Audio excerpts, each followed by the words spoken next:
Hey everybody, it's your old pal Sleaze Grinder. I want to talk to you about rock and roll. In particular, I want to talk to you about some 90s rock and roll today. When people make lists or videos and it's like, hey, 10 bands you probably haven't heard of that you probably should. I always check them out.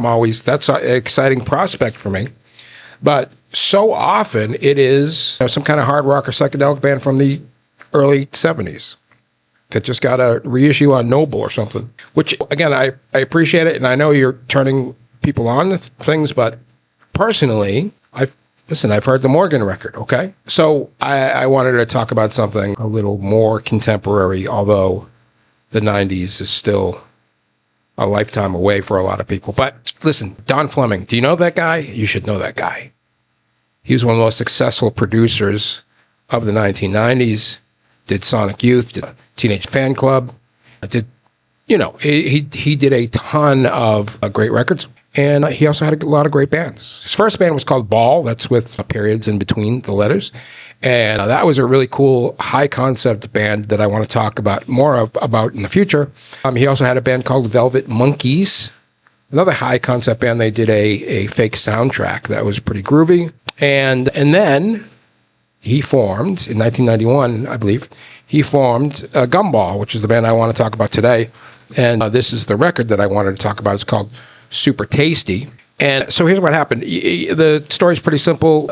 He wanted to form a new band, hung out with a guy from the Stump Wizards. Guy said, I'm going to quit my band, form the band with you. And then off they went. And they were popular right off the gate because I got to tell you, man, Fleming's an incredible songwriter. And, and so off they, early 90s, 1991, 1992, they did some indie releases, but then they were on tour with Mudhoney and Sonic Youth, and things were going swimmingly. They signed to Columbia, did 2 records on Columbia. This is one of them. And, okay, so it didn't catch on, but that doesn't mean that they didn't make magnificent rock and roll. In fact, I read in one article that they called them a bubble grunge, which is something that Urge Overkill were also called, and also pop grunge. And I think that suits them both. And that's the thing. It's like, if you think, I can think of these magnificent 90s bands, top tier, Urge Overkill, Dramarama, Teenage Fan Club, Matthew Sweet. Well, guess what?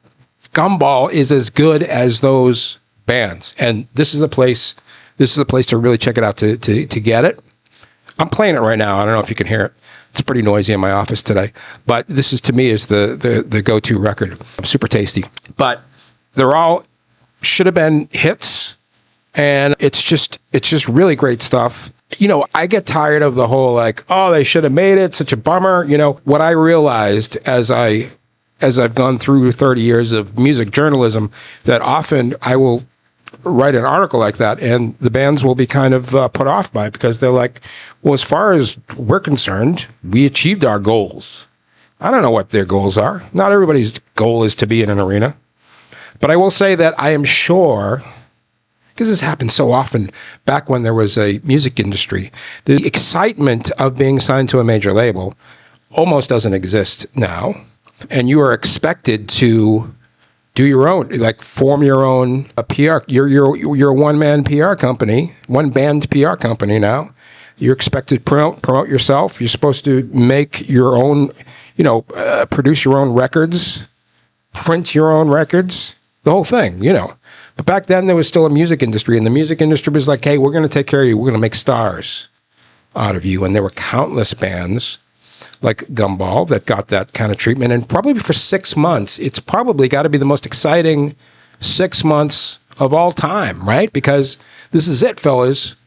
We're taking jets. We're wining and dining. We're meeting all the important people. And it's got to be great. And they all went through it.